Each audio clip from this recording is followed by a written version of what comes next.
वहां से उतना ही ज्यादा कैश फ्लो आता है।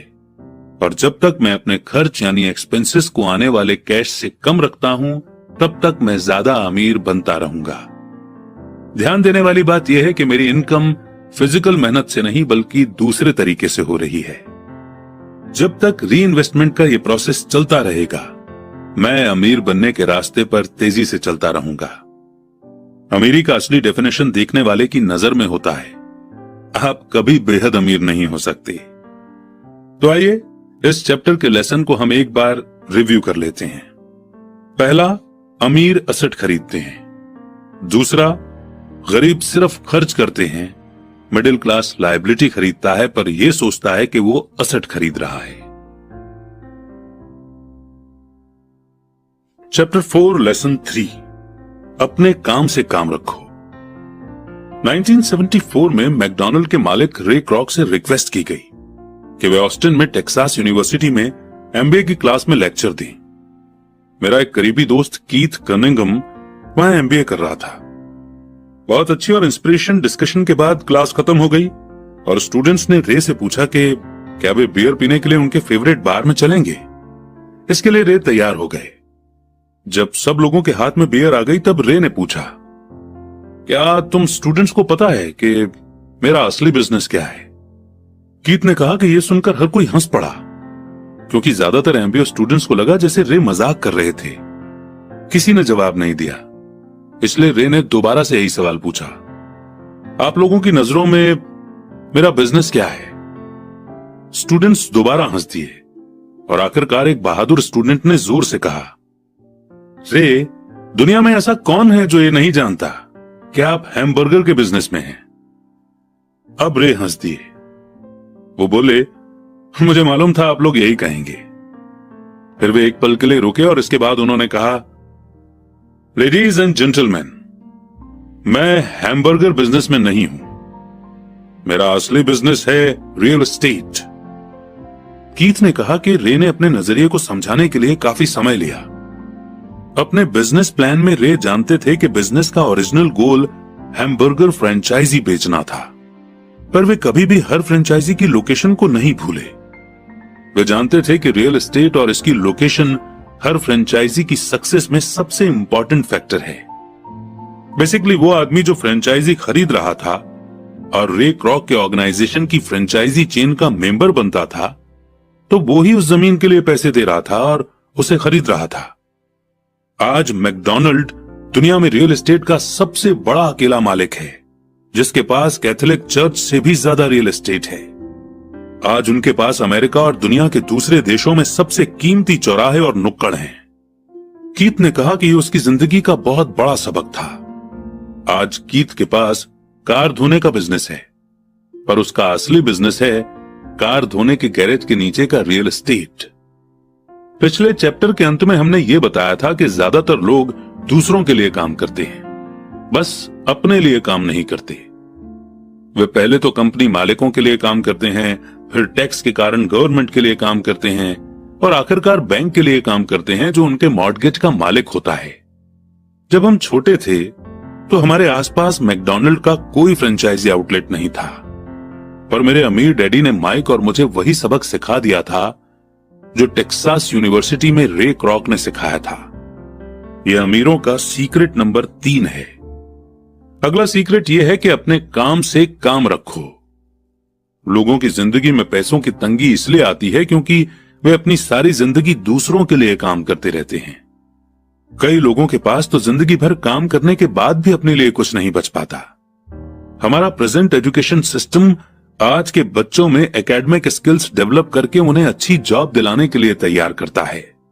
उनकी जिंदगी उनकी सैलरी के चारों तरफ घूमती है, या जैसे पहले बताया जा चुका है, उनके इनकम वाले कॉलम के चारों तरफ।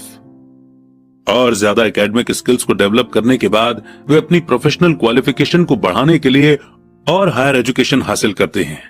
वे engineer, scientist, chef, police officer, artist, writer वगैरह बनने के लिए पढ़ाई करते हैं। उनकी प्रोफेशनल क्वालिफिकेशन उन्हें काम करने और पैसा कमाने का मौका देती है, पर ध्यान रहे वे पैसे के लिए काम करते हैं। आपके प्रोफेशन और आपके बिजनेस में बहुत बड़ा फर्क है। मैं अक्सर लोगों से पूछता हूं कि आपका बिजनेस क्या है, और वो कहते हैं कि मैं एक बैंकर हूं। फिर मैं उनसे पूछता हूं कि क्या वे बैंक के मालिक हैं, और आमतौर पर उनका जवाब होता है नहीं, मैं वहां काम करता हूं। इस तरह उन्होंने अपने प्रोफेशन और अपने बिजनेस को एक ही समझ लिया है। उनका प्रोफेशन एक बैंकर का हो सकता है, पर उनका अपना बिजनेस कुछ भी नहीं है।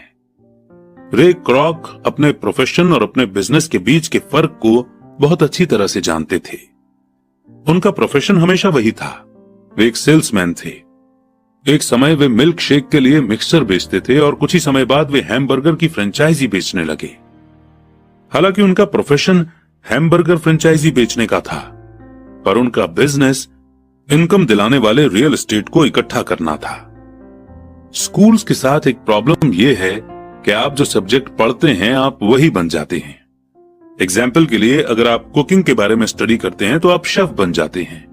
अगर आप लॉ के बारे में स्टडी करते हैं तो आप वकील बन जाते हैं, और अगर आप ऑटो मैकेनिक स्टडी करते हैं तो आप मैकेनिक बन जाते हैं। जो पढ़ा जाए वही बन जाने में गलती यहां होती है कि लोग अपने काम से काम रखना भूल जाते हैं। वे अपना सारा जीवन दूसरे के काम पर ध्यान देने में लगा देते हैं और इस तरह उसे अमीर बनाते हैं। फाइनेंशियल रूप से सिक्योर बनने के लिए किसी आदमी को अपने काम से काम रखने की जरूरत है। जैसा पहले बताया जा चुका है, नंबर 1 रूल ये जानना है कि एसेट और लायबिलिटी के बीच फर्क होता है, और इसलिए हमें एसेट ही खरीदना चाहिए।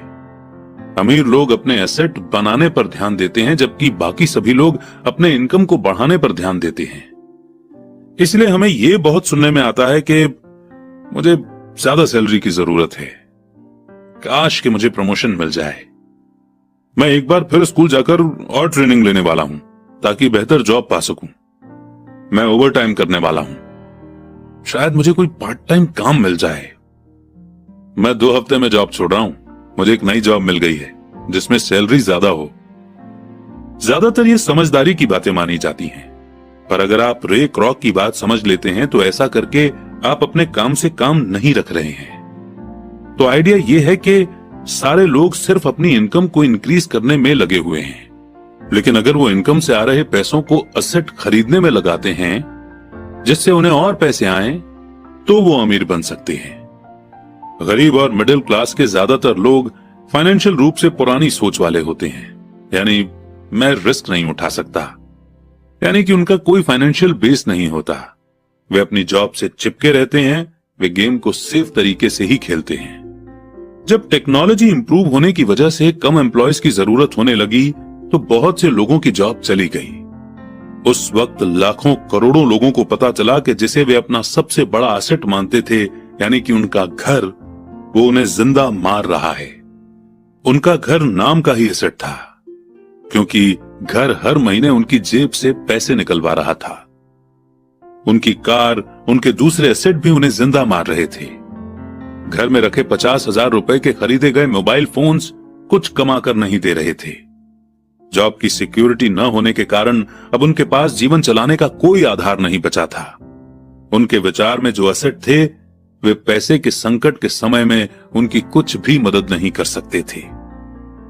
एक दिन मैं लोन लेने के लिए बैंक में गया, लेकिन बैंक वालों को कर्ज लेने के लिए मेरे फाइनेंस की हालत बहुत अच्छी नहीं लग रही थी। इसलिए जो एप्लीकेशन उन्होंने मुझे भरने को दी थी, उस एप्लीकेशन में अपने गोल्फ क्लब, मेरे आर्ट कलेक्शन, किताबें, stereo, television, Armani suits, wrist watch, जूते और दूसरी चीजों को एसेट वाले कॉलम में दिखा दिया। मेरे लोन के एप्लीकेशन को रिजेक्ट कर दिया गया, और एप्लीकेशन रिजेक्ट करने का कारण यही था कि मैंने अरमानी सूट्स, गोल्फ क्लब या आर्ट क्लब कलेक्शन को एप्लीकेशन में एसेट कॉलम में भरा था, बल्कि एक्चुअली में मेरा बहुत ज्यादा इन्वेस्टमेंट रियल एस्टेट में था। लोन कमेटी को यह पसंद नहीं आया था कि मैं अपार्टमेंट हाउसेस से इतने ज्यादा पैसे कमा रहा था। वे ये जानना चाहते थे कि मेरे पास एक नॉर्मल जॉब क्यों नहीं है जिसमें सैलरी मिलती हो। अब मैं इस बात पर क्या ही बोलूं। कई बार जिंदगी मुश्किल हो जाती है जब हम कुछ डिफरेंट सोच रहे होते हैं। मैं हर बार चौंक जाता हूं जब मैं किसी को यह कहते हुए सुनता हूं कि उनके पास 1 करोड़ रुपए के एसेट हैं या 10 करोड़ रुपए के एसेट हैं। अब ये चीज एक्यूरेट नहीं है, और इसका एक रीजन यह है कि जिस पल आप अपने एसेट को बेचना शुरू करते हैं, आपको उससे मिले पैसों पर टैक्स चुकाना पड़ता है। इसीलिए इतने सारे लोग अपने आप को पैसे के गहरे संकट में डाल लेते हैं। जब उनकी इनकम कम हो जाती है, पैसा जुटाने के लिए वे अपने एसेट को बेचते हैं। पहले तो उनके पर्सनल एसेट आमतौर पर उस वैल्यू से बहुत कम में बिकते हैं जिस वैल्यू पर उन्होंने उसे खरीदा था, या अगर एसेट्स बेचने से कोई फायदा होता है तो उस पर टैक्स लगा दिया जाता है। तो एक बार फिर गवर्नमेंट प्रॉफिट में से अपना हिस्सा ले लेती है और इस तरह कर्ज को खत्म करने के लिए जुटाई जाने वाली रकम को कम कर देती है। अपने काम से काम रखना शुरू कर दें। दिन की जॉब को करते रहें पर असली एसेट को खरीदना भी शुरू कर दें। पर ऐसे लायबिलिटीज या पर्सनल चीजों से बचें जिनकी कीमत एक बार लाने पर कम हो जाए। आप जिस पल एक नई कार शोरूम से बाहर ले जाते हैं उसकी कीमत 25% कम हो जाती है। यह असली एसेट नहीं है। हालांकि आपके बैंकर भी इसे एसेट मानते हैं, पर इस बुक को सुनने के बाद आप इन्हें एसेट ना ही माने तो बेहतर है। बड़ों के लिए यही सही है कि अपने खर्चे कम कर लें, अपनी लायबिलिटीज को घटा लें और मेहनत से ठोस एसेट का फाउंडेशन बना लें। पेरेंट्स को अपने बच्चों को यह सिखाना चाहिए कि एसेट और लायबिलिटी के बीच का फर्क क्या होता है। कॉलेज जाने से पहले ही उन्हें एसेट वाले कॉलम को बनाने की मोटिवेशन दी जानी चाहिए। इसके पहले कि वे जॉब स्टार्ट करें, शादी करें, घर खरीदें, बच्चे पैदा करें, खतरनाक फाइनेंशियल सिचुएशन में फंसें, जॉब को कसकर पकड़े रहें और हर चीज को उधार में खरीदें, अपने बच्चे को यह सिखाना हमारा फर्ज है। मैं बहुत सारे यंग कपल्स को देखता हूं जो शादी कर लेते हैं और अपने आप को ऐसे जाल में फंसा लेते हैं जिससे वे अपनी जॉब से बाहर नहीं निकल पाएंगे। जब बच्चे घर छोड़कर अपनी अलग फैमिली बनाने चले जाते हैं तब ज्यादातर लोगों को यह एहसास होता है कि उन्होंने रिटायरमेंट की पूरी तैयारी नहीं की है और वे थोड़ा पैसा अलग रखना शुरू कर देते हैं। फिर उनके मम्मी डैडी बीमार हो जाते हैं और उन पर नई जिम्मेदारियां आ जाती हैं। अब आप सोच रहे होंगे कि मैं आपको या आपके बच्चों को किस तरह के एसेट को जोड़ने के लिए कह रहा हूं। मेरी दुनिया में असली एसेट कई तरह के होते हैं, जैसे कि एक ऐसे बिजनेस जिनमें मेरे होने की जरूरत ना हो। मैं उनका मालिक जरूर हूं पर उन्हें दूसरे लोग चलाते हों। अगर मुझे वहां काम करना पड़े तो यह बिजनेस नहीं होगा, यह मेरी जॉब कहलाएगी। 2 stock, 3 bond, 4 mutual fund, 5 income देने वाला real estate, 6 notes, 7 intellectual property जैसे म्यूजिक, स्क्रीन प्ले, पेटेंट वगैरह से मिलने वाली रॉयल्टी, 8 और ऐसी हर चीज जो कीमती है, जो पैसे कमा कर देती है और जिसकी वैल्यू बढ़ जाती है और जिसका एक रेडी मार्केट है। जब मैं छोटा था तो मेरे पढ़े लिखे डैडी ने मुझे एक सिक्योर जॉब ढूंढने की सलाह दी। दूसरी तरफ मेरे अमीर डैडी ने मुझे ऐसे एसेट्स को इकट्ठा करने की सलाह दी जिन्हें मैं पसंद करता था। उन्होंने मुझसे कहा कि अगर तुम इन्हें पसंद नहीं करते हो तो तुम इनका ध्यान नहीं रख पाओगे। मैं रियल एस्टेट इसलिए इकट्ठा करता हूं क्योंकि मुझे बिल्डिंग और जमीन से प्यार है। मैं उनके लिए शॉपिंग करना भी पसंद करता हूं। मैं सारा दिन उन्हें देख सकता हूं। जब प्रॉब्लम आती है तो मैं उस प्रॉब्लम की वजह से ये नहीं सोचता कि मैं रियल एस्टेट यानी अपनी प्रॉपर्टी बिजनेस में क्यों आया। ऐसे लोग जो रियल एस्टेट से नफरत करते हैं उन्हें इसे नहीं खरीदना चाहिए। मुझे छोटी कंपनियों के स्टॉक भी पसंद हैं, खासकर नई कंपनियों के स्टॉक यानी शेयर्स। इसका कारण यह है कि मैं एंटरप्रेन्योर हूं, न कि कोई कॉर्पोरेट आदमी। मेरे शुरुआती सालों में मैं बड़े ऑर्गेनाइजेशन में काम कर चुका हूं, जैसे कैलिफोर्निया के स्टैंडर्ड में यूएस मरीन कॉर्प और जेरोक्स कॉर्पोरेशन में भी। मैंने इन कंपनियों में बिताए हुए समय का मजा लिया है। इनसे जुड़ी मेरी कई अच्छी यादें हैं, पर अंदर से मैं कंपनी में काम करने वाला आदमी नहीं हूं। मुझे कंपनी शुरू करना अच्छा लगता है पर उन्हें चलाना मुझे उतना अच्छा नहीं लगता। इसलिए मैं जो शेयर खरीदता हूं वे भी आमतौर पर छोटी कंपनियों के होते हैं और कई बार तो मैं कंपनी शुरू करता हूं और उसे पब्लिक बना देता हूं, यानी उस कंपनी के शेयर्स मार्केट में सेल कर देता हूं। नए स्टॉक के शेयर में किस्मत चमक सकती है और मुझे ये खेल पसंद है। कई लोग कम कैपिटल वाली कंपनियों से डरते हैं और उन्हें खतरनाक कहते हैं, और वे खतरनाक हैं भी। पर अगर आप इन्वेस्ट करने से प्रेम करते हैं, उसे समझते हैं और इस गेम को अच्छी तरह से जानते हैं तो रिस्क हमेशा कम हो जाता है। छोटी कंपनियों के साथ मेरी स्ट्रेटजी ये होती है कि एक साल में अपने शेयर बेच दिए जाएं। दूसरी तरफ मेरी रियल एस्टेट की स्ट्रेटेजी छोटी प्रॉपर्टी से शुरू करने की होती है।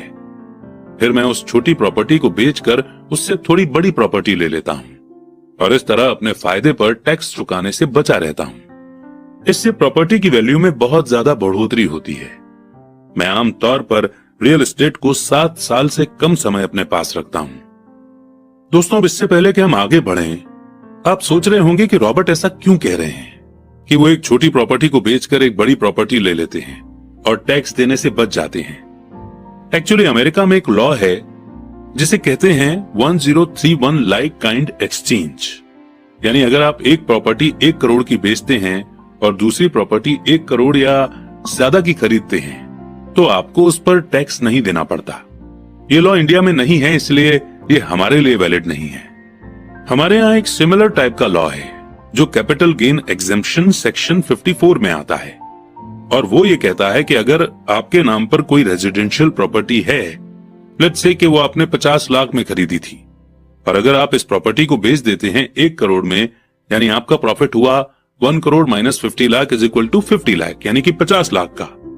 अब नॉर्मली हमें 50 लाख गेन पर टैक्स देना पड़ता है, लेकिन इस लॉ के अकॉर्डिंग अगर हम 2 करोड़ रुपए तक के प्रॉफिट से 1 या 2 रेजिडेंशियल प्रॉपर्टी खरीद लेते हैं तो हम टैक्स से बच सकते हैं। लेकिन इस लॉ का फायदा एक इंसान जिंदगी में एक ही बार उठा सकता है। आई होप कि आपको ये इंटरेस्टिंग बात सुनकर अच्छा लगा होगा। हम अपने गिगलर्स को हमेशा बाकियों से आगे ही रखना चाहते हैं। वैसे लॉ अभी 2022 में एप्लीकेबल है। अब अगर आप इस बुक को काफी बाद में सुन रहे हैं तो हो सकता है कि इसे गवर्नमेंट चेंज कर दे, इसलिए अपने फाइनेंशियल एडवाइजर से आप ये पूछ सकते हैं और इस लॉ को यूज करके लाखों रुपए टैक्स में बचा सकते हैं। आइए इसी के साथ आगे बढ़ते हैं। रॉबर्ट कहते हैं कि सालों तक जब मैं मरीन कॉर्प्स और जेरोक्स में था तब भी मैंने वही किया जो मेरे अमीर डैडी ने मुझे सिखाया था। मैं दिन में जॉब करता था पर मैं अपने काम से काम भी रखता था। मैं अपने एसेट वाले कॉलम में कुछ न कुछ करता रहता था। मैं रियल एस्टेट और छोटे स्टॉक्स को खरीदता और बेचता रहता था। अमीर डैडी ने हमेशा पैसे की समझ के इंपॉर्टेंस पर जोर दिया। जितना अच्छी तरह मैं अकाउंटिंग और कैश मैनेजमेंट को समझ सकता था, उतनी ही अच्छी तरह मैं इन्वेस्टमेंट को एनालाइज कर सकता था और आखिरकार खुद की कंपनी शुरू कर सकता था और उसे सक्सेसफुल बना सकता था। जब तक कि कोई पहले से ही ऐसा न सोच रहा हो, मैं किसी को अपनी कंपनी बनाने के लिए एनकरेज नहीं करता। मैं जानता हूं कि कंपनी चलाने में कितना झंझट होता है और मैं नहीं चाहता कि आप उस झंझट में फंसें। कई बार ऐसा भी समय आता है जब लोगों को काम नहीं मिलता और उनके लिए कंपनी शुरू करना एक समाधान होता है, पर सक्सेस के चांस बहुत कम हैं। 10 में से 9 कंपनियां 5 साल में डूब जाती हैं।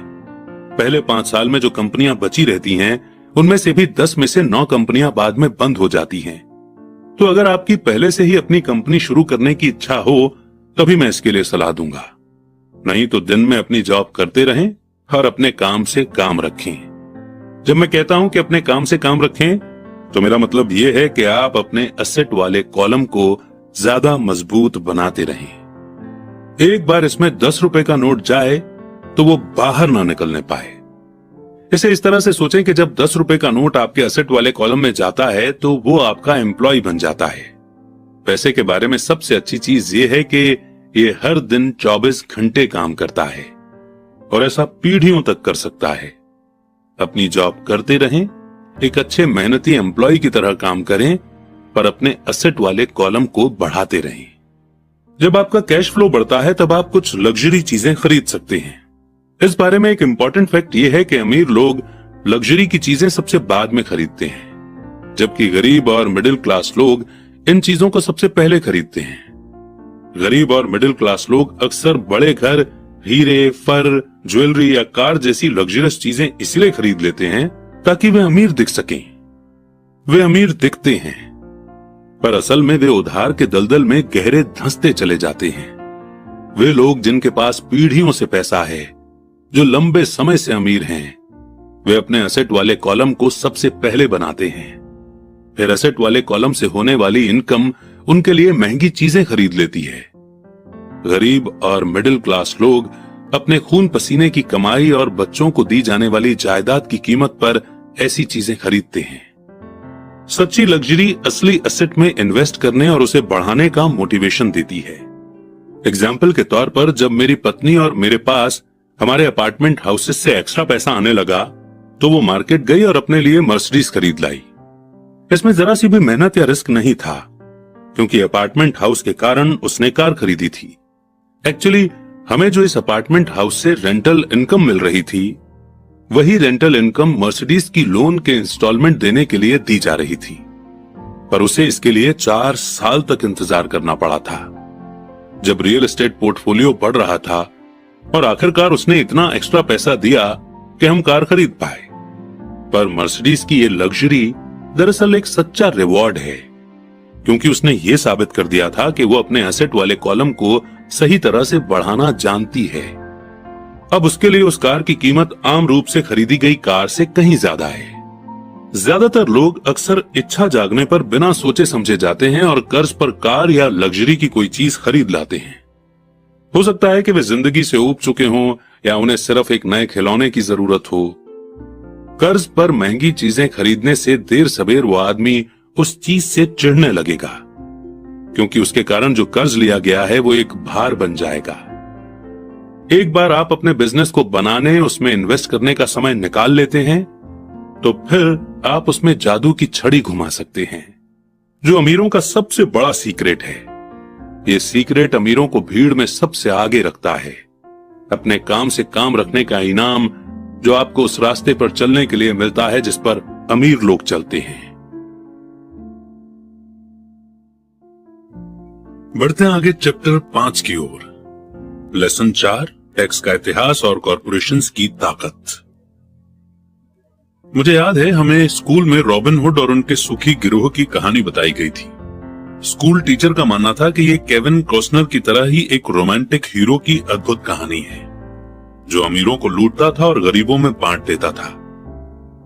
मेरे अमीर डैडी की नजर में रॉबिन हुड हीरो नहीं था, वे उसे बदमाश मानते थे।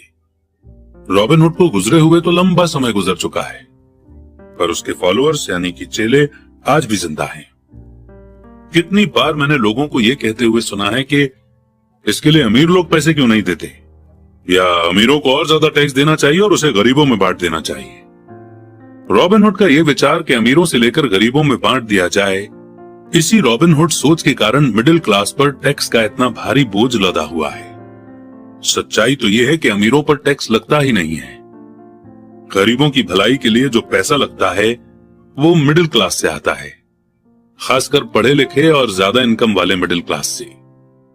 टैक्स के बारे में पूरी तरह से समझने के लिए हमें इसके हिस्टोरिकल बैकग्राउंड को समझने की जरूरत है। हमें टैक्स की हिस्ट्री को जानने की जरूरत है। हालांकि मेरे पढ़े लिखे डैडी एजुकेशन के इतिहास पर कमाल का ज्ञान रखते थे, पर मेरे अमीर डैडी टैक्स की हिस्ट्री के एक्सपर्ट थे। अमीर डैडी ने माइक और मुझे यह समझाया कि इंग्लैंड और अमेरिका में पहले कोई टैक्स नहीं लगते थे। कभी कभार जंग का खर्च जुटाने के लिए कुछ समय के लिए टैक्स जरूर लगा करते थे। राजा या प्रेसिडेंट के बस कहने भर की देर थी और हर आदमी उसकी कही हुई बात मानकर अपना सहयोग देता था। ब्रिटेन में 1799 से 1816 से बीच नेपोलियन से जंग के समय टैक्स लगाया गया था, और अमेरिका में 1861 से 1865 के बीच हुए सिविल वॉर के खर्च को जुटाने के लिए टैक्स लगाया गया था। 1874 में इंग्लैंड ने इनकम टैक्स को अपने सिटीजन्स पर परमानेंट रूप से लगा दिया था। 1913 में कॉन्स्टिट्यूशन के 16th अमेंडमेंट के साथ ही अमेरिका में भी इनकम टैक्स परमानेंट रूप से लगा दिया गया। एक समय था जब अमेरिकी लोग टैक्स विरोधी हुआ करते थे। इंग्लैंड और अमेरिका दोनों को ही रेगुलर इनकम टैक्स के विचार को जनता के गले उतारने में लगभग 50 साल का समय लगा। अगर इंडिया की बात करें तो 1857 में मंगल पांडे के समय में जो मिलिट्री म्यूटिनी हुई थी, उसका खर्चा पूरा करने के लिए 1860 में सर जेम्स विलियम ने टैक्स की शुरुआत की थी। इन हिस्टोरिकल डेट से हमें यह नहीं पता चल पाता है कि दोनों ही मामलों में टैक्स शुरू से सिर्फ अमीरों पर लगाए गए थे। अमीर डैडी चाहते थे कि माइक और मैं इस बात को कभी नहीं भूलें। उन्होंने समझाया कि टैक्स का आइडिया पॉपुलर बना और उसे ज्यादातर लोगों ने सिर्फ इसलिए माना क्योंकि उन्हें यह बताया गया कि टैक्स अमीरों को सजा देने और मिडिल क्लास और गरीबों में मदद देने का जरिया है। इसी कारण पब्लिक ने टैक्स लॉ के सपोर्ट में वोट दिए और ये लॉ बन गया। हालांकि इसका मकसद अमीरों को सजा देना है, पर दरअसल ये उन्हीं लोगों को सजा देता है जिन्होंने इसे सपोर्ट किया था, यानी गरीब और मिडिल क्लास। एक बार गवर्नमेंट ने पैसे का स्वाद चख लिया तो उसकी भूख बढ़ती गई। अमीर डैडी ने कहा, तुम्हारे डैडी और मैं पूरी तरह से विरोध में हैं। वो एक गवर्नमेंट ब्यूरोक्रेट हैं और मैं एक पूंजीपति यानी कि कैपिटलिस्ट हूं। हमें अपोजिट व्यवहार के कारण पैसे मिलते हैं और हमारी सक्सेस अलग अलग स्टैंडर्ड पर तौली जाती है। उन्हें पैसा खर्च करने और लोगों को काम देने के लिए पैसे दिए जाते हैं। वे जितना ज्यादा खर्च करते हैं और जितना ज्यादा लोगों को काम पर रखते हैं, उनका ऑर्गेनाइजेशन उतना ही बड़ा होता जाता है। गवर्नमेंट में जितना बड़ा उनका ऑर्गेनाइजेशन होता है, उतना ही ज्यादा उन्हें सम्मान दिया जाता है। दूसरी तरफ मेरे ऑर्गेनाइजेशन में मैं जितने कम लोगों को रखूं और जितना कम पैसा खर्च करूं, मेरे इन्वेस्टर मेरा उतना ही ज्यादा सम्मान करते हैं। इसलिए मैं गवर्नमेंट आदमियों को पसंद नहीं करता हूं। उनके गोल्स बिजनेस के ज्यादातर लोगों से हटकर होते हैं। जैसे जैसे गवर्नमेंट के एम्प्लॉय बढ़ते हैं, उन्हें सैलरी देने के लिए उतने ही ज्यादा टैक्स की जरूरत होती है। मेरे पढ़े लिखे डैडी इस बात में भरोसा करते थे कि गवर्नमेंट को लोगों की मदद करनी चाहिए। वे जॉन एफ कैनेडी से प्रेम करते थे और खासकर पीस कॉर्प्स के विचार से। वे इस विचार को इतना ज्यादा चाहते थे कि वे और मेरी माँ दोनों ही पीस कॉर्प्स के लिए काम करते थे और मलेशिया, थाईलैंड और फिलीपींस जाने वाले वॉलंटियर्स को ट्रेन करते थे। वे हमेशा एक्स्ट्रा ग्रांट्स और बजट में बढ़ोतरी की कोशिश करते थे ताकि वे ज्यादा लोगों को भर्ती कर सकें। ऐसा वे एजुकेशन डिपार्टमेंट में अपनी जॉब में भी करते थे और पीस कॉर्प्स में भी। ये उनका काम था। जब मैं 10 साल का था, तब से मैं अमीर डैडी से ये सुनता आया हूं कि गवर्नमेंट एम्प्लॉइज आलसी चोरों का गिरोह है, और मेरे गरीब डैडी से ये सुनता हूं कि अमीर लोग लालची और बदमाश होते हैं जिनसे गवर्नमेंट को ज्यादा टैक्स लेना चाहिए। दोनों ही विचारों के पक्ष में तर्क दिए जा सकते हैं। मेरे लिए ये बहुत मुश्किल था, क्योंकि एक तरफ तो मैं शहर के सबसे बड़े बिजनेसमैन में से एक के लिए काम करता था और दूसरी तरफ जब मैं घर आता था तो वहां मेरे डैडी होते थे जो एक नामी गवर्नमेंट लीडर थे। यह तय करना आसान नहीं था कि कौन सही बोल रहा है और किसकी बात पर मुझे भरोसा करना चाहिए। पर जब आप टैक्स की हिस्ट्री को स्टडी करते हैं तो एक दिलचस्प पहलू सामने आता है। जैसा मैंने कहा कि टैक्स का लागू होना सिर्फ इसलिए संभव हो सका क्योंकि जनता रॉबिनहुड के इकोनॉमिक प्रिंसिपल में भरोसा करती थी, जिसमें अमीरों से लेकर बाकी सब में बांट दिया जाता है। प्रॉब्लम यह थी कि गवर्नमेंट की पैसे की भूख इतनी बढ़ गई कि जल्द ही मिडिल क्लास पर भी टैक्स लगाने की नौबत आ गई और वहां से धीरे धीरे टैक्स का बोझ नीचे की तरफ आता गया। दूसरी तरफ अमीरों ने इसे एक मौके की तरह देखा। वे उन्हीं रूल से नहीं खेलते हैं जिनसे पब्लिक खेलती है। जैसा मैंने बताया है, अमीर पहले ही कॉर्पोरेशंस के बारे में जानते थे जो पानी के जहाजों के दिनों में पॉपुलर हुए थे। अमीरों ने हर समुद्री यात्रा के एसेट के रिस्क को लिमिटेड करने के लिए कॉर्पोरेशन का इस्तेमाल किया। अमीर लोग हर समुद्री यात्रा के लिए पैसे जुटाने के लिए कॉर्पोरेशन में अपना पैसा डालते थे। फिर ये कॉर्पोरेशन न्यू वर्ल्ड में खजाने की खोज के लिए सेलर्स को भर्ती करता था। अगर जहाज डूब जाता था तो सेलर्स की जान जाती थी, पर अमीर लोगों को सिर्फ इतना ही नुकसान होता था कि उनका वो पैसा डूब जाता था जो उन्होंने समुद्री यात्रा के लिए दिया था। इस कॉन्सेप्ट को हम थोड़ा और अच्छे से एक्सप्लेन कर देते हैं। देखिए, आपने इंडिया में पब्लिक लिमिटेड कंपनी का नाम सुना होगा। इसमें लिमिटेड शब्द का मतलब हम एक एग्जाम्पल से समझते हैं। मान लीजिए अगर आप एक लिमिटेड कंपनी नहीं खोलते हैं और नॉर्मली बिजनेस करते हैं, और इस केस में अगर आपसे कोई एक्सीडेंट हो जाता है, जैसे कि अनजाने में आपके एम्प्लॉयज की काम करते हुए जान चली जाती है, तो इस केस में आपकी पर्सनल प्रॉपर्टी जैसे कि आपका घर भी उन्हें कॉम्पनसेशन देने के लिए जा सकता है। लेकिन वहीं पर अगर आप एक लिमिटेड लायबिलिटी कंपनी खोलते हैं तो मैक्सिमम लॉस जो आपका हो सकता है वो आपके बिजनेस में इन्वेस्टमेंट है। यानी अगर आपने अपने बिजनेस में से 10 लाख रुपीस इन्वेस्ट किए हैं तो आपसे 10 लाख रुपीस ही मैक्सिमम लिए जा सकते हैं। यानी आपकी लायबिलिटी लिमिटेड है। अमीर लोग किस तरह का खेल खेलते हैं? कॉर्पोरेशन के कानूनी ढांचे यानी लीगल फ्रेमवर्क की नॉलेज की वजह से अमीरों को गरीब और मिडिल क्लास की तुलना में बहुत ज्यादा फायदा मिलता है। मुझे 2 डैडियों ने सिखाया है, जिनमें से एक सोशलिस्ट थे और दूसरे कैपिटलिस्ट। मुझे जल्दी ही यह महसूस हुआ कि कैपिटलिस्ट को पैसे की ज्यादा समझ होती है। मुझे ऐसा लगा कि पैसे की नासमझी के कारण सोशलिस्ट आकर खुद को ही सजा देते हैं। अमीरों से वसूलों का नारा लगाने वाली भीड़ चाहे जितना जोर लगा ले, अमीर लोग उनसे जीतने का रास्ता हमेशा ढूंढ निकालते हैं। इसी कारण टैक्स आखिरकार मिडिल क्लास पर जाने लगे। अमीरों ने इंटेलेक्चुअल्स को अपनी बुद्धि से हरा दिया, सिर्फ इस कारण क्योंकि वे पैसे की ताकत को जानते थे और यह सब्जेक्ट स्कूलों में नहीं पढ़ाया जाता। अमीर लोगों ने इंटेलेक्चुअल्स को किस तरह हराया? एक बार अमीरों से वसूलों का कानून पास हुआ तो गवर्नमेंट की तिजोरी में पैसा आने लगा। पहले तो वो लोग इस बात से खुश हुए कि पैसा गवर्नमेंट एम्प्लॉयज और अमीरों को दिया जाने लगा। गवर्नमेंट एम्प्लॉयज के पास ये पैसा जॉब और पेंशन के रूप में आ गया। अमीरों के पास ये पैसा उनकी फैक्ट्रियों के जरिए मिले गवर्नमेंट कॉन्ट्रैक्ट से आया। गवर्नमेंट के पास ढेर सारे पैसे थे, पर उस पैसे को ठीक से मैनेज नहीं किया जा रहा था। दूसरे शब्दों में, अगर आप एक गवर्नमेंट एम्प्लॉय हैं और अगर किसी एक साल गवर्नमेंट ने आपको कुछ पैसे दिए हैं काम करवाने के लिए, लेट्स से कि आप एक सिविल इंजीनियर हैं और आपको एक बिल्डिंग बनाने के लिए 10 करोड़ रुपए दिए गए। अगर आप इन पैसों को पूरा खर्च नहीं कर पाते हैं तो अगली बार आपके डिपार्टमेंट को कम पैसे दिए जाएंगे। इसीलिए एक गवर्नमेंट एम्प्लॉय हमेशा कोशिश करेगा कि वो सारा पैसा खर्च करे, बेशक उतने पैसों की असली में जरूरत भी ना हो। दूसरी तरफ बिजनेस में पैसे बचाने के लिए इनाम मिलता है और ऐसा करने पर आपको काबिल माना जाता है। जब बढ़ते हुए गवर्नमेंट खर्चों का ये साइकिल चलता रहा तो पैसे की मांग बढ़ी और अमीरों से टैक्स वसूलों के विचार में अब कम अमीर लोगों को भी शामिल कर लिया गया और इस तरह गवर्नमेंट इतनी नीचे आ गई कि वे गरीब और मिडिल क्लास लोग भी टैक्स के दायरे में आ गए जिन्होंने इसके लिए वोट दिए थे। सच्चे कैपिटलिस्ट यानी कि पूंजीपतियों ने बचने का तरीका खोजने के लिए अपनी पैसे की समझ का इस्तेमाल किया।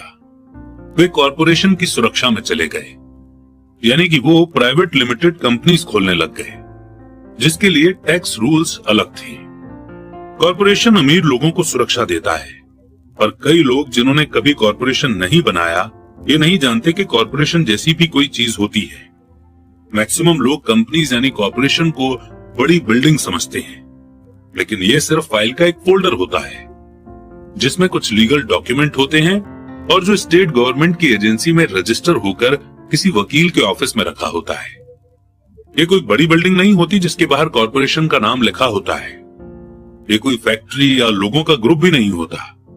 कॉरपोरेशन सिर्फ एक लीगल डॉक्यूमेंट है जो एक ऐसी लीगल बॉडी बना देता है जिसकी कोई आत्मा नहीं होती। अमीरों के एसेट एक बार फिर से सेफ हो गए। एक बार फिर कॉरपोरेशन का इस्तेमाल करना पॉपुलर हो गया। ये परमानेंट इनकम टैक्स लॉ के पास होने के बाद हुआ, क्योंकि कॉरपोरेशन के लिए इनकम टैक्स का रेट पर्सनल इनकम टैक्स के रेट से कम था। इसके अलावा जैसा पहले बताया जा चुका है, कॉरपोरेशन द्वारा कुछ खर्च टैक्स चुकाने से पहले किए जा सकते हैं। अमीरों और गरीबों के बीच की ये लड़ाई सदियों से चली आ रही है। अमीरों से वसूलों का नारा लगाने वाली भीड़ अमीरों के हमेशा खिलाफ रही है। ये लड़ाई तब छिड़ती है जब लॉ बनती है और ये लड़ाई अनंत काल तक चलती रहेगी। प्रॉब्लम यह है कि जो लोग हारते हैं उनमें समझ की कमी है। हारने वाले वो लोग हैं जो हर सुबह उठकर तैयार होते हैं और अपने जॉब में कड़ी मेहनत करते हैं और उस पर टैक्स देते हैं।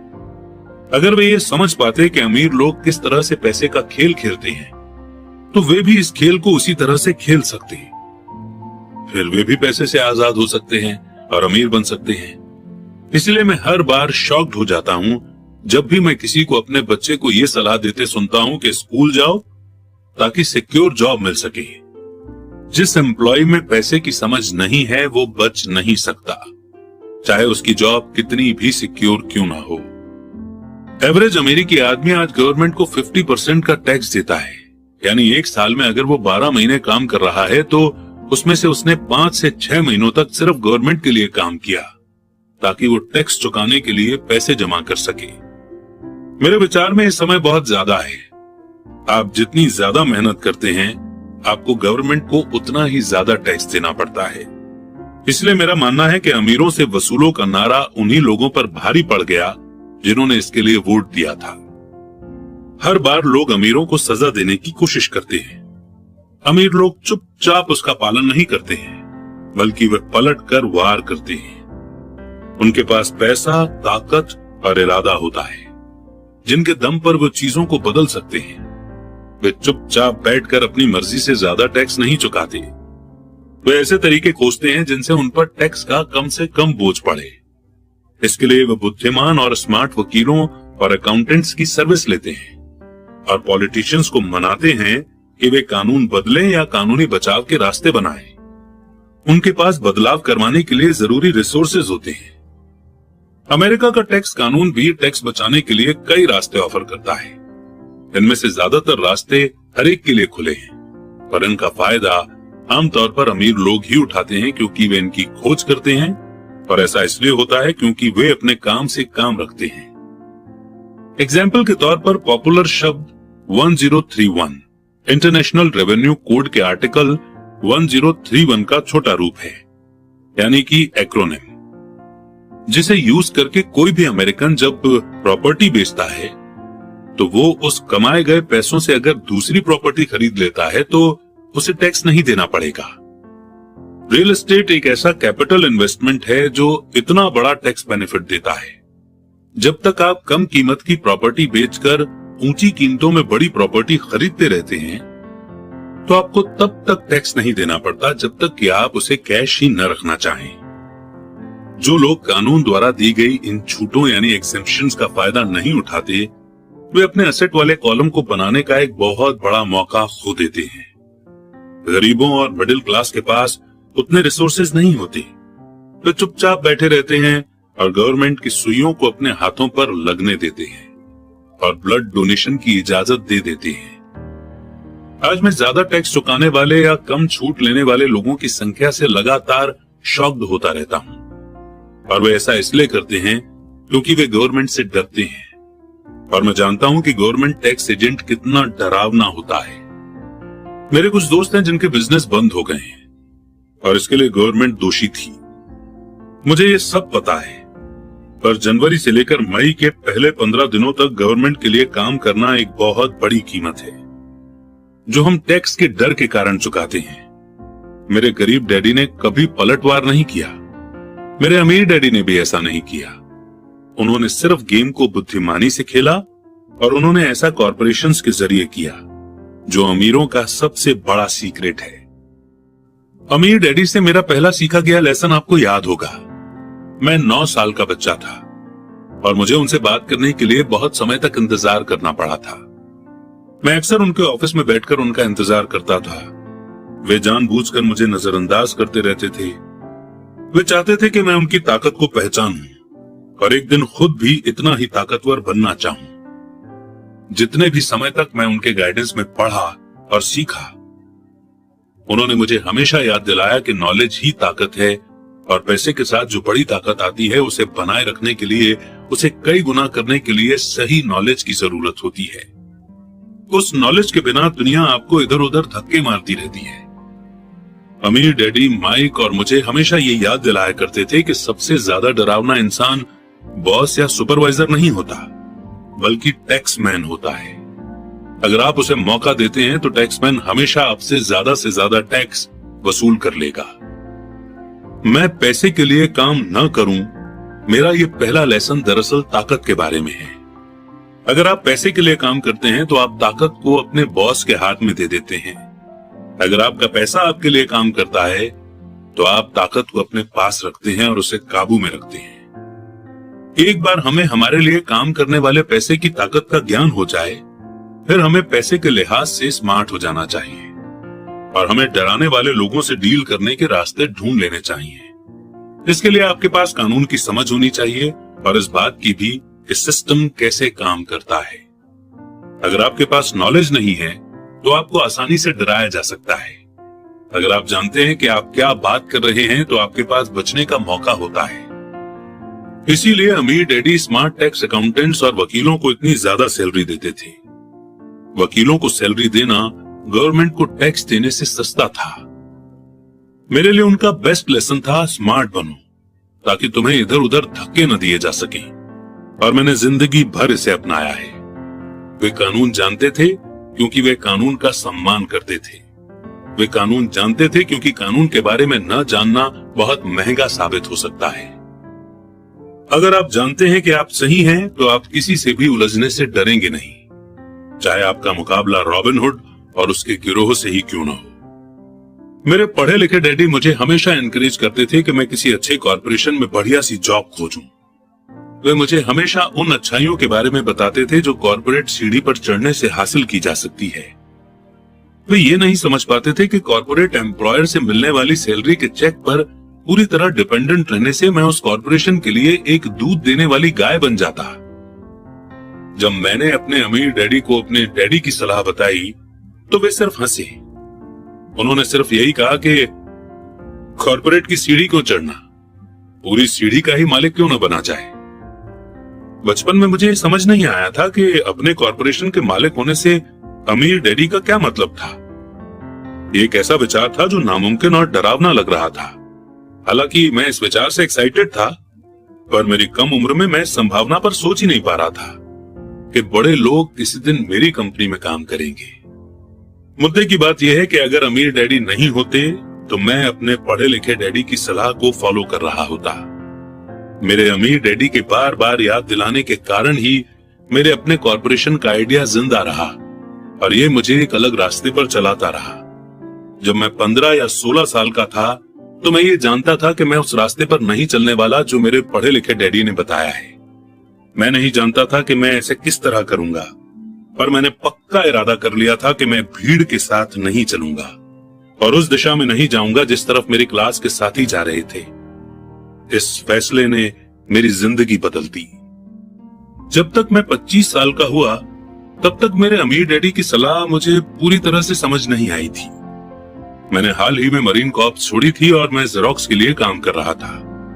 मुझे बहुत पैसा मिल रहा था, पर हर बार जब भी मैं अपनी सैलरी के चेक को देखता था, तो मुझे हमेशा निराशा होती थी। कटौतियां यानी डिडक्शन इतना ज्यादा था, और जितना ज्यादा मैं काम करता था, कटौतियां उतनी ही ज्यादा होती थी। जब मैं ज्यादा सक्सेसफुल होने लगा, तो मेरे सीनियर बॉस मेरे प्रमोशन और सैलरी बढ़ाने की बातें करने लगे। ये सुनने में अच्छा लगता था, पर मैं अपने कानों में अपने अमीर डैडी की यह आवाज भी सुन सकता था। तुम किसके लिए काम कर रहे हो? तुम किसे अमीर बना रहे हो? 1974 में जेरोक्स के एम्प्लॉय के रूप में ही मैंने अपना पहला कॉर्पोरेशन बनाया और अपने काम से काम रखना शुरू कर दिया। पहले से ही मेरे एसेट वाले कॉलम में कुछ प्रॉपर्टी मौजूद थी, पर अब मैंने ठान लिया था कि उन्हें ज्यादा बढ़ाया जाए।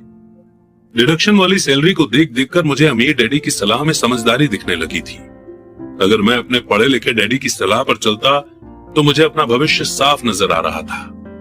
कई एम्प्लॉयर ये अनुभव करते हैं कि अगर एम्प्लॉय अपने काम से काम रखें, तो ये उनके बिजनेस के लिए बुरा होता है। मुझे विश्वास है कि ऐसा कुछ लोगों के साथ हो सकता है, पर मेरे साथ ऐसा नहीं हुआ था। एक बार मैंने अपने काम से काम रखने की ठान ली और अपने एसेट बढ़ाना शुरू कर दिए, तो मैं एक बेहतर एम्प्लॉय बन गया। मेरे पास अब एक गोल था। मैं सुबह जल्दी आ जाता था और मेहनत से काम करता था, और इस तरह ज्यादा से ज्यादा पैसे कमाता था ताकि मैं उसे रियल एस्टेट में इन्वेस्ट कर सकूं।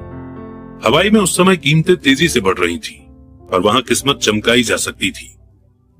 जितना ही ज्यादा मुझे ये लगा कि वहां इन्वेस्टमेंट की संभावनाएं हैं, उतनी ही ज्यादा जेरोक्स मशीनें मैंने बेची।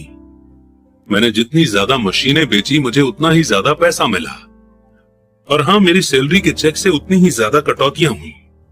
ये इंस्पायर करने वाला था। मैं एम्प्लॉय होने के जाल से बाहर निकलना चाहता था, और इसीलिए मैं कम मेहनत करने के बजाय ज्यादा कड़ी मेहनत करता था। 1978 यानी कि 1978 तक मैं सेल्स में टॉप के 5 लोगों में से एक था। मैं रैट रेस से बहुत जल्दी बाहर निकलने के लिए बेताब था।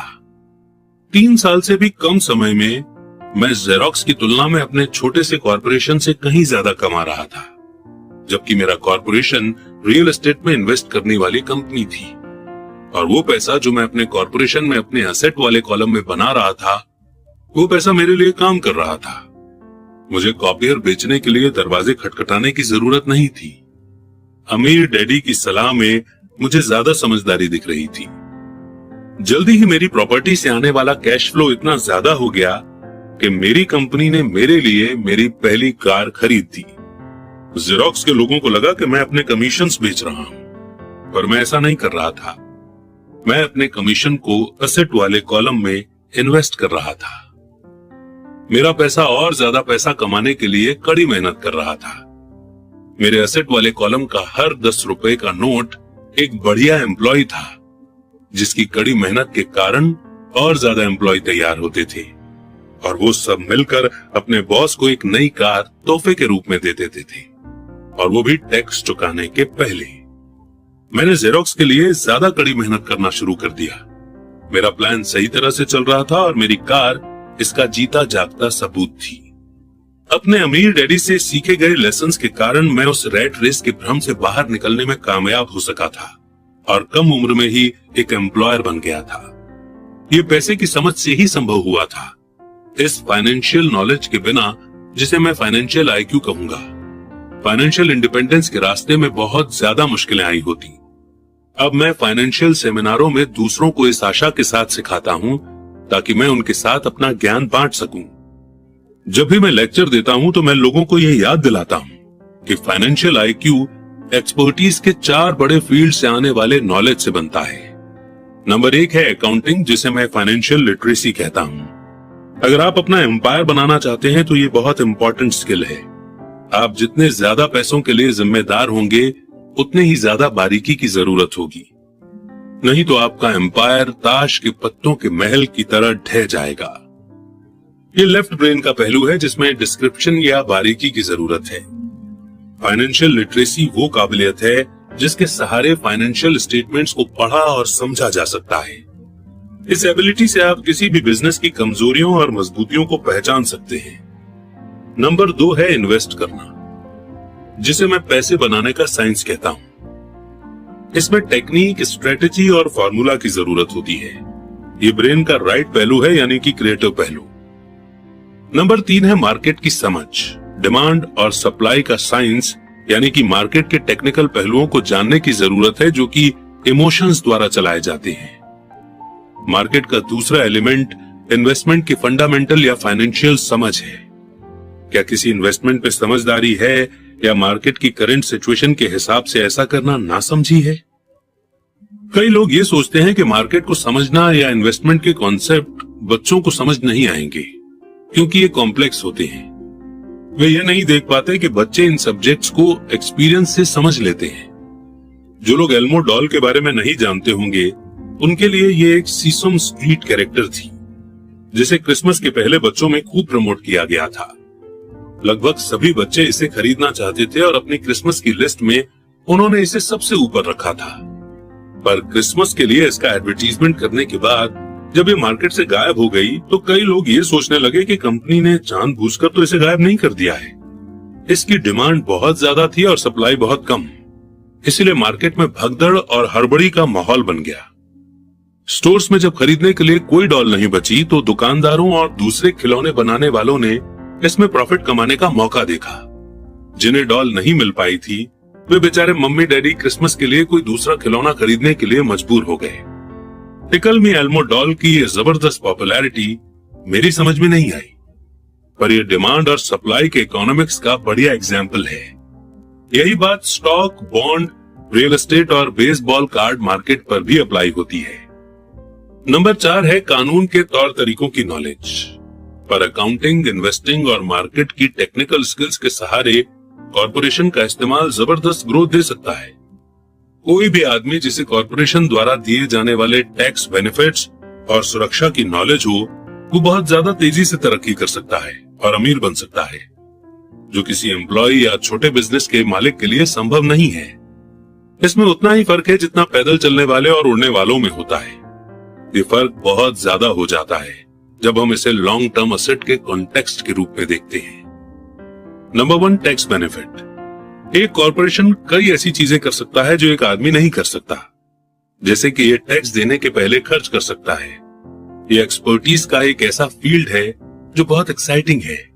पर इसमें अंदर तक घुसना तब तक जरूरी नहीं है जब तक कि आपका बिजनेस या एसेट बहुत बड़ा ना हो। एम्प्लॉय कमाते हैं और टैक्स चुकाते हैं और फिर जो बचता है उससे अपना खर्च चलाते हैं।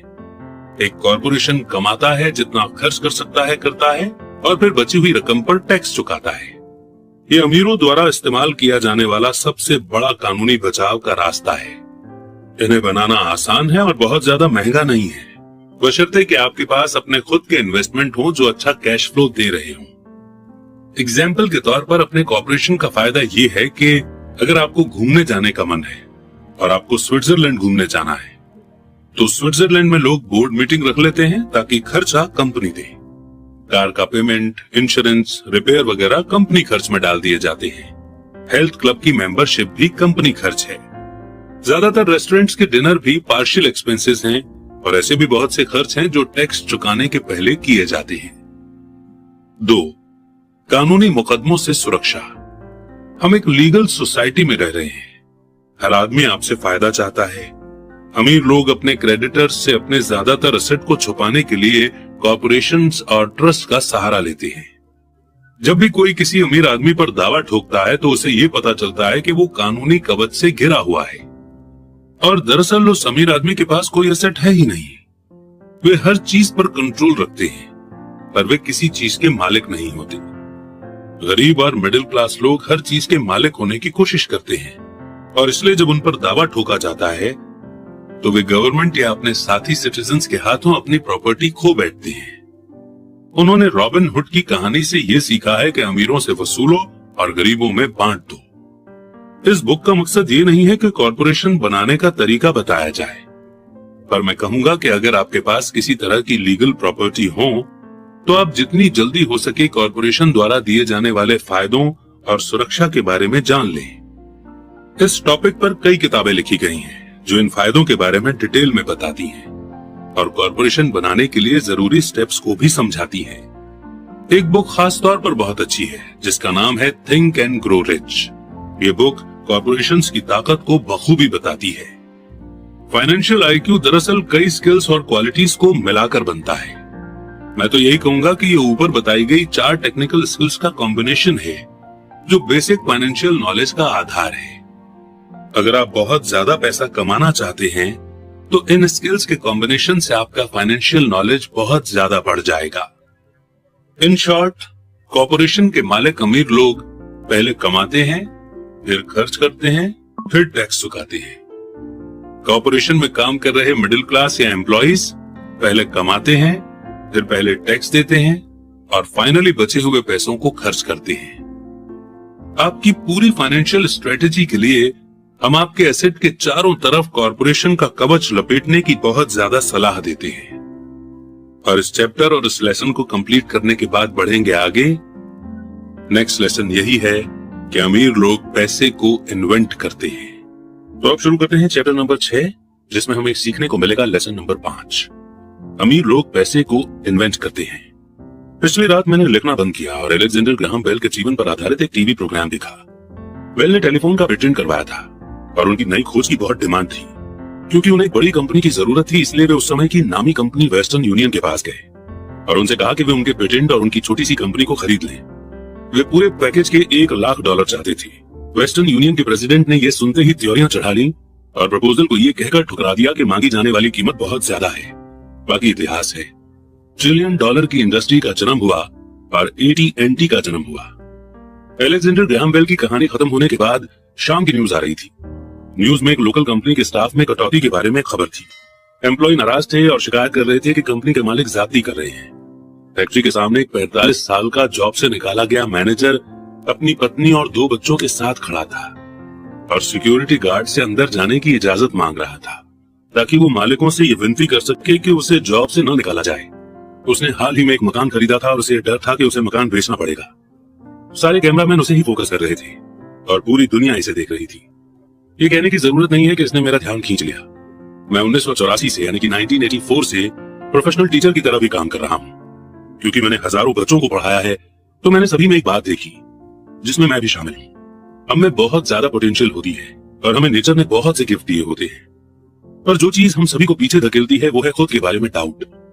टेक्निकल जानकारी की कमी के कारण हम पीछे नहीं रहते, बल्कि कॉन्फिडेंस की कमी के कारण हम पीछे रहते हैं। कई लोगों पर इसका असर ज्यादा होता है। एक बार हम स्कूल छोड़ देते हैं तो सभी जानते हैं कि कॉलेज की डिग्री होने या अच्छे नंबर आने का कोई खास महत्व नहीं होता। एकेडमिक माहौल के बाहर असली जिंदगी में अच्छे नंबरों से ज्यादा एक इंपॉर्टेंट चीज की जरूरत होती है। इस इंपॉर्टेंट चीज को गट्स, बहादुरी, चालाकी, हिम्मत, निरंतरता यानी कि कंसिस्टेंसी, टैलेंट, रिस्क लेने की एबिलिटी वगैरह के नाम से पुकारा जाता है। ये एलिमेंट चाहे इसे किसी भी नाम से पुकारा जाए, कुल मिलाकर हमारे भविष्य पर स्कूल के नंबरों से ज्यादा असर डालता है। हम सभी के अंदर एक बहादुर, टैलेंटेड और रिस्क लेने वाला कैरेक्टर मौजूद होता है, पर हम सभी के अंदर कैरेक्टर का एक दूसरा पहलू भी होता है जो अपने घुटने टेक कर जरूरत पड़ने पर भीख भी मांग सकता है। जब मैं वियतनाम में एज ए हेलीकॉप्टर का पायलट था, तब वहां पर 1 साल रहने के बाद मुझे अपने अंदर छुपे इन दोनों कैरेक्टर्स के बारे में गहरी जानकारी मिली। दोनों में से किसी को भी बुरा नहीं कहा जा सकता, पर एक टीचर के रूप में मैंने ये जाना कि आदमी के टैलेंट के सबसे बड़े दुश्मन उसका बहुत ज्यादा डर और खुद की काबिलियत पर डाउट करना है। ये देखकर मुझे दुख होता था कि कई स्टूडेंट जवाब जानते थे, पर उनमें जवाब देने की हिम्मत नहीं थी। असली जिंदगी में स्मार्ट लोग आगे नहीं बढ़ पाते हैं, बहादुर लोग आगे बढ़ जाते हैं। मेरे अनुभव के आधार से आपके फाइनेंशियल जीनियस के लिए टेक्निकल नॉलेज भी जरूरी है और हिम्मत भी।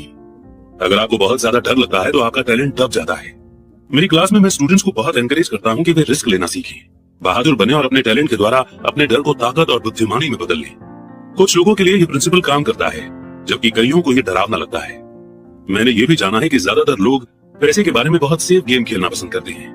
मैंने ऐसे सवाल भी सुने हैं कि रिस्क क्यों लिए जाए, अपने फाइनेंशियल आईक्यू को डेवलप करने का झंझट क्यों उठाया जाए, मैं पैसे की समझ क्यों डेवलप करूं। और मैं जवाब देता हूं सिर्फ इसलिए ताकि आपके पास ज्यादा ऑप्शन हो।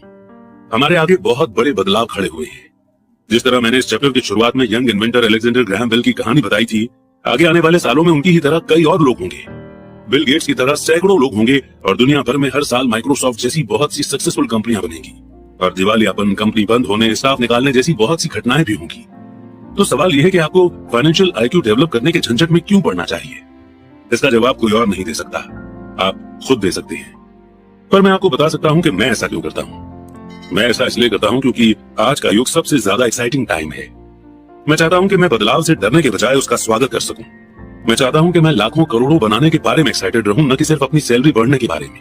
आज का युग सबसे ज्यादा एक्साइटिंग समय है जो दुनिया के इतिहास में पहले कभी नहीं देखा गया है। कई पीढ़ियों के बाद लोग इस युग को याद करते हुए ये कहेंगे कि ये कितना ज्यादा दिलचस्प रहा होगा। इसे पुराने की मौत और नए के जन्म का युग कहा जाएगा। इस युग में बहुत उथल पुथल थी और एडवेंचर भी था।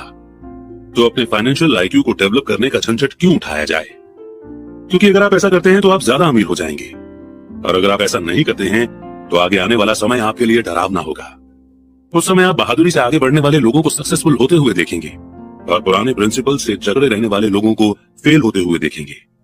300 साल पहले जमीन ही प्रॉपर्टी एसेट हुआ करती थी, इसलिए जिस आदमी के पास जमीन थी उसके पास बहुत पैसा था। फिर फैक्ट्रियां आई, प्रोडक्शन शुरू हुआ और अमेरिका ने अपना दबदबा बना लिया। इंडस्ट्रियलिस्ट्स के पास पैसा और एसेट्स आने लगे। आज इंफॉर्मेशन का युग है, इसलिए जिस आदमी के पास जितनी ज्यादा और जल्दी इंफॉर्मेशन आ जाती है वो अमीर हो जाता है। प्रॉब्लम यह है कि इंफॉर्मेशन दुनिया भर में लाइट की स्पीड से उड़ रही है। इस नए एसेट को सीमाओं और दायरों में नहीं बांधा जा सकता, जिस तरह जमीन या फैक्ट्रियों को बांधा जा सकता था। अब बदलाव ज्यादा तेज और बड़े होंगे। नए करोड़पतियों की संख्या में जबरदस्त बढ़ोतरी होगी। ऐसे भी लोग होंगे जो पीछे छूट जाएंगे। आज मैं इतने सारे लोगों को स्ट्रगल करते देखता हूँ और ज्यादा कड़ी मेहनत करते हुए देखता हूँ, और ऐसा सिर्फ इसलिए होता है क्योंकि वे पुराने विचारों को कसकर पकड़े रहते हैं। वे चाहते हैं कि चीजें उनके हिसाब से हों। वे बदलाव का विरोध करते हैं। मैं ऐसे लोगों को जानता हूं जिनकी जॉब छूट गई है, घर बिक गया है, और वे इसके लिए टेक्नोलॉजी या इकोनॉमी या अपने बॉस को दोष देते हैं। दुर्भाग्य से उन्हें यह महसूस ही नहीं होता कि वे भी प्रॉब्लम का कारण हो सकते हैं, पर विचार उनके सबसे बड़े दुश्मन बन जाते हैं। और ऐसा इसलिए होता है क्योंकि वे ये जान ही नहीं पाते कि जो विचार पुराने जमाने में एसेट था, आज इसलिए नहीं है क्योंकि जमाना आगे बढ़ चुका है। मैंने एक गेम बनाया है जिसका नाम है कैश फ्लो। एक दिन इस गेम की मदद से लोगों को फाइनेंशियल एजुकेशन दे रहा था। मेरा एक दोस्त किसी को अपने साथ लेकर आया ताकि वो भी सीख सके। मेरा दोस्त जिसे लेकर के आया था उसका हाल ही में तलाक हुआ था। तलाक के मुकदमे से उसे बहुत फाइनेंशियल लॉस हुआ था और वो अभी कुछ जवाब ढूंढ रही थी। उसके दोस्त को लगा कि शायद इस गेम से उसे कुछ सीखने मिलेगा। इस गेम को इस तरह से बनाया गया है ताकि लोग ये सीख सकें कि पैसा किस तरह काम करता है। खेलने के दौरान वे इनकम स्टेटमेंट और बैलेंस शीट के आपसी रिलेशन के बारे में सीखते हैं। वे सीखते हैं कि किस तरह दोनों के बीच कैश का फ्लो होता है और किस तरह हमें अपने एसेट बढ़ाने पड़ते हैं ताकि हर महीने हमें ज्यादा कैश मिलता रहे। एक बार आप इसे हासिल कर लेते हैं तो आप रेड रेस से बाहर निकल जाते हैं और फास्ट ट्रैक पर चल पड़ते हैं। जैसा मैंने कहा कि कुछ लोग इस गेम से नफरत करते हैं, कुछ इसे पसंद करते हैं और कुछ इसका मतलब ही नहीं समझ पाते। इस लेडी ने कुछ सीखने का सुनहरा मौका खो दिया। इस गेम को बेसिकली इस तरीके से डिजाइन किया गया है ताकि हम रियल लाइफ के डिसीजन को देख सकें कि वो कैसे हमारी जिंदगी को इफेक्ट करते हैं। तो हुआ ये कि इस लेडी को इस गेम के पहले राउंड में एक डू डैड मिला, यानी कार्ड में एक नाव निकली। अब डू डैड का मतलब है कि कोई ऐसी चीज जो एक लायबिलिटी है, जैसे कि इस लेडी के केस में इसे गेम में एक बोट मिली, तो ये इसकी लायबिलिटी थी, न कि कोई एसेट। अब इससे पहले तो वो खुश हुई, अरे वाह मेरे पास तो एक नाव है। फिर जब उसके दोस्त ने बताया कि किस तरह ये बोट उसके इनकम स्टेटमेंट और बैलेंस शीट पर काम करती है, तो वो नाराज हो गई, क्योंकि उसे मैथ्स जरा भी पसंद नहीं था। जब उसका दोस्त इनकम स्टेटमेंट, बैलेंस शीट और मंथली कैश फ्लो के बारे में उसे समझाता रहा, तो बाकी के प्लेयर शांति से इंतजार करते रहे। अचानक जब उसने ये जान लिया कि नंबर और फिगर किस तरह काम करते हैं, तो उसे ये जानकर झटका लगा कि उसकी नाव उसे जिंदा खा रही है। बाद में गेम में उसे और डू डैड्स मिले। उसने गेम में कोई एसेट नहीं बनाया, जिसकी वजह से वो ये गेम हार गई। क्लास के बाद उसका दोस्त आया और उसने मुझे बताया कि वो बहुत बेचैन है। वो क्लास में इन्वेस्टमेंट के बारे में सीखने के लिए आई थी और उसे ये बहुत मूर्खतापूर्ण लग रहा था कि इतने बेकार के गेम को खेलने में इतना ज्यादा समय बर्बाद किया जाए। उसके दोस्त ने उसे समझाने की कोशिश की कि वो अपने अंदर झांक कर देखे कि क्या ये गेम उसके किसी अंदरूनी पहलू को उजागर कर रहा था। इस सुझाव पर उस औरत ने अपना पैसा वापस मांग लिया। उसने कहा कि यह विचार मूर्खतापूर्ण है कि कोई गेम किसी के अंदरूनी पहलू को उजागर करता है। उसका पैसा तुरंत वापस कर दिया गया और वो वापस चली गई। मैं 1984 से करोड़ों कमा रहा हूँ, और सिर्फ इसलिए क्योंकि स्कूल सिस्टम वो नहीं सिखाता जो मैं सिखा रहा हूँ। स्कूल में ज्यादातर टीचर भाषण देते हैं। अपने स्टूडेंट लाइफ में मुझे भाषणों से चिढ़ थी। मुझे बहुत जल्दी बोरियत हो जाती थी और मेरा दिमाग इधर उधर भटकने लगता था। 1984 में मैंने खेल खेल में एजुकेशन देना शुरू किया। मैंने बड़े स्टूडेंट्स को एनकरेज किया कि वे इस गेम को नॉलेज बढ़ाने के पहलू से देखें, कि वे क्या जानते हैं और उन्हें क्या सीखना चाहिए। सबसे इंपॉर्टेंट बात यह है कि इस गेम से आदमी के व्यवहार पर भी रोशनी पड़ती है। ये एक इंस्टेंट फीडबैक सिस्टम भी है। टीचर लेक्चर दे, इसके बजाय गेम एक पर्सनल लेक्चर बन जाता है जो आपके लिए ही बनाया गया है। उस लेडी के दोस्त ने बाद में मुझे पूरी बात बताने के लिए फोन किया। उसने कहा कि उसकी दोस्त अब शांत है, और शांत होने के बाद उसने गेम और अपने जीवन के बीच में कुछ आपसी कनेक्शन भी महसूस किए हैं। हालांकि उसके और उसके पति के पास असली जिंदगी में नाव नहीं थी, पर उनके पास बाकी सब चीजें थीं। वो अपने तलाक के बाद बहुत नाराज थी। उसका पति एक कम उम्र की औरत के साथ भाग गया था और 20 साल की शादीशुदा जिंदगी के बाद उनके पास दौलत के नाम पर बहुत कम सामान था। उनके बीच बांटने के लिए लगभग कुछ भी नहीं था। 20 साल की उनकी शादीशुदा जिंदगी में उन्होंने मजे तो बहुत किए, लेकिन सिर्फ लायबिलिटीज को लेकर और कोई एसेट नहीं बनाया। उसने ये महसूस किया कि फिगर्स पर उसका गुस्सा इनकम स्टेट और बैलेंस शीट पर इसलिए था क्योंकि वो उन्हें समझ नहीं पा रही थी। उसका ये मानना था कि पैसे का हिसाब किताब रखना आदमियों का काम है। वो घर संभालती थी और उसका पति पैसों को संभालता था। उसे अब ये पक्का भरोसा हो चुका था कि उनकी शादी के आखिरी 5 सालों में उसके पति ने उससे पैसे छुपाए थे। वो इस बात पर खुद से नाराज थी कि उसे ये पता ही नहीं चला कि पैसा कहाँ गया है, और ये भी पता नहीं चला कि उसका किसी दूसरी औरत के साथ रिश्ता बन चुका है। बोर्ड गेम की ही तरह दुनिया भी इंस्टेंट फीडबैक देती है। अगर हम ज्यादा ध्यान दें तो हम ज्यादा सीख सकते हैं। कुछ समय पहले की बात है, मैंने अपनी पत्नी से कहा कि धोबी ने मेरी पैंट को सिकोड़ दिया है। मेरी पत्नी धीमे से मुस्कुराई और उसने मेरे पेट में उंगली गड़ाते हुए बताया कि पैंट नहीं सिकुड़ा है, बल्कि कोई और चीज फैल गई है। मैं कैश फ्लो नाम का ये गेम हर प्लेयर्स को पर्सनल फीडबैक देने के हिसाब से तैयार किया गया है। इसका गोल आपको ऑप्शन देना है। अगर गेम में आपको नाव वाला कार्ड मिलता है तो ये आपको कर्ज में डाल देता है। तो सवाल ये उठता है कि अब आप क्या कर सकते हैं। आपके पास कितने फाइनेंशियल ऑप्शन मौजूद हैं? यही गेम का गोल है, प्लेयर्स को सोचना सिखाना ताकि वे नए और बहुत से फाइनेंशियल ऑप्शन बना सकें। मैंने 1000 से ज्यादा लोगों को यह गेम खेलते देखा है। वे लोग जो इस गेम की रैट रेस से सबसे जल्दी निकल जाते हैं, उन्हें नंबर्स की समझ होती है और उनके पास क्रिएटिव फाइनेंशियल दिमाग होता है। वे बहुत से फाइनेंशियल ऑप्शन को देख सकते हैं। जिन लोगों को सबसे ज्यादा समय लगता है वे ऐसे लोग होते हैं जिन्हें नंबर्स की समझ नहीं होती और जिन्हें प्रायः इन्वेस्टमेंट की ताकत का एहसास नहीं होता।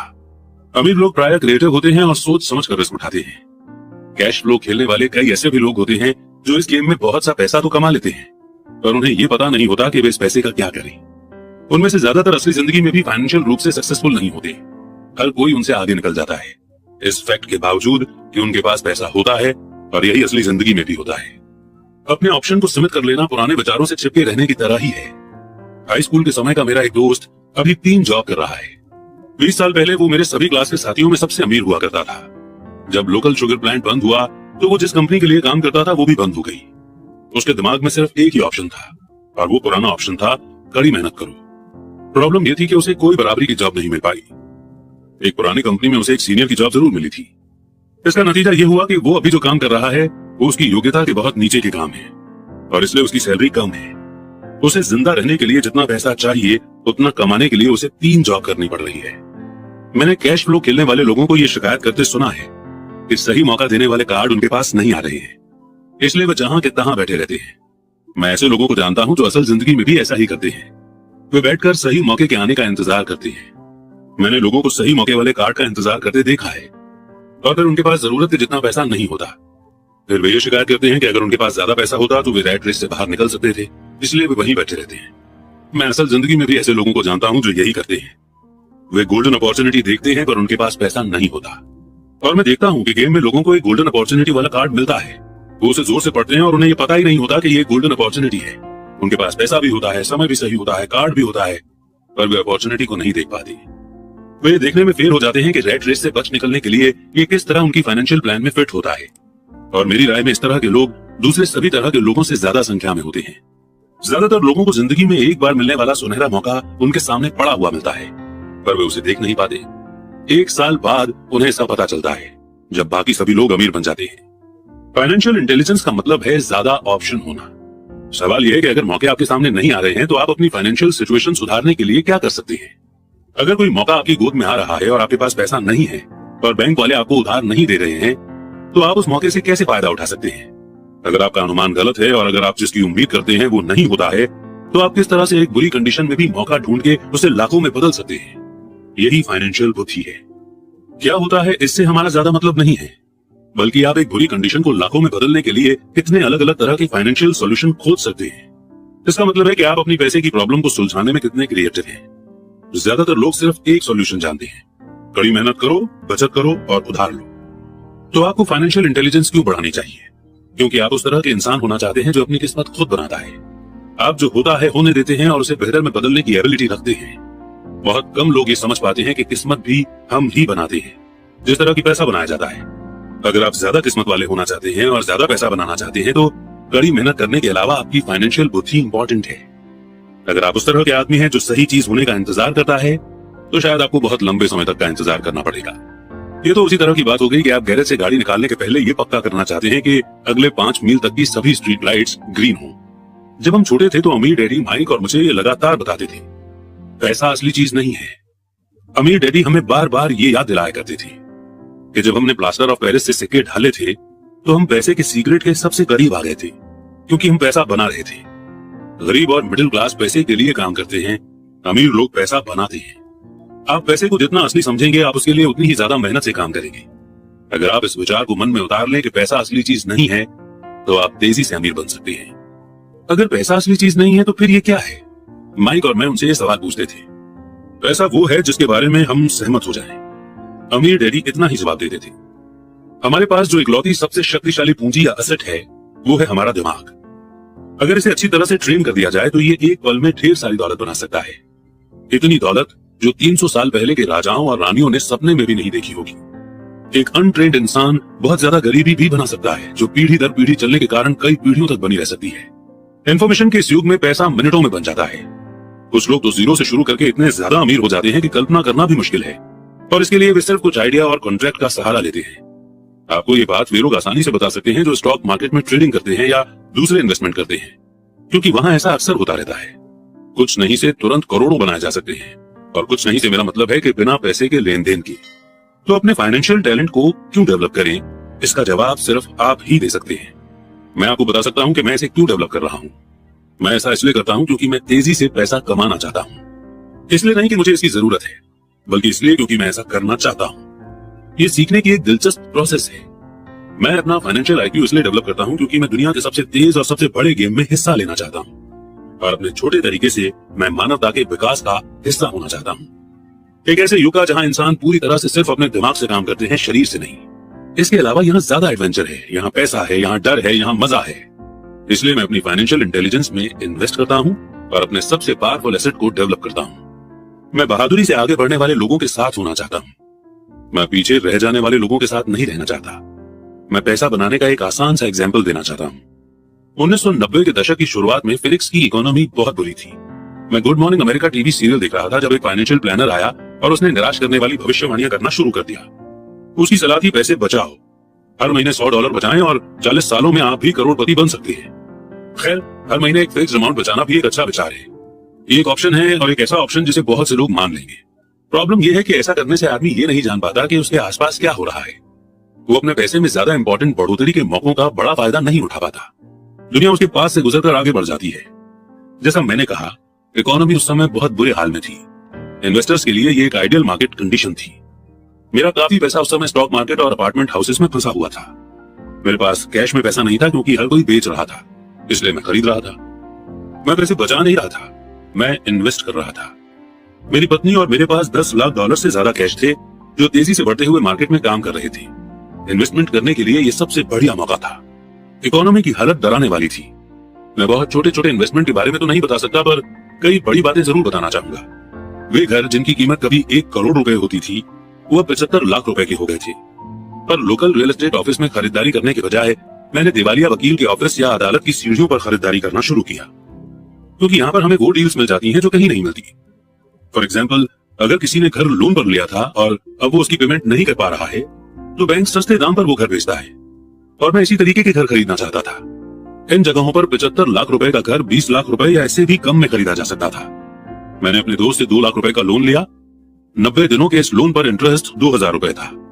मैंने वकील को कैशियर का चेक दिया। जब कॉन्ट्रैक्ट का प्रोसेस चल रहा था, तब मैंने न्यूज़पेपर में एक ऐड दिया कि 75 लाख रुपए का घर सिर्फ 60 लाख रुपए में सेल पर है और किसी डाउन पेमेंट की जरूरत नहीं है। मेरा फोन धड़ाधड़ बजने लगा। पोटेंशियल बायर्स को छांटा गया और एक बार जब मकान कानूनी रूप से मेरे नाम हो गया, तो सभी पोटेंशियल बायर्स को घर देखने की इजाजत दे दी गई। वो घर कुछ ही मिनटों में बिक गया। मैंने 25,000 रुपए की प्रोसेसिंग फी मांगी, जो उन्होंने खुशी खुशी दे दी, और इसके बाद कानूनी नाम बदलने का प्रोसेस शुरू हो गया। मैंने अपने दोस्त के 2 लाख के कर्ज में 2000 रुपए इंटरेस्ट मिलाकर उसे दे दिए। वो खुश था, घर खरीदने वाला खुश था, वकील भी खुश था और मैं भी खुश था।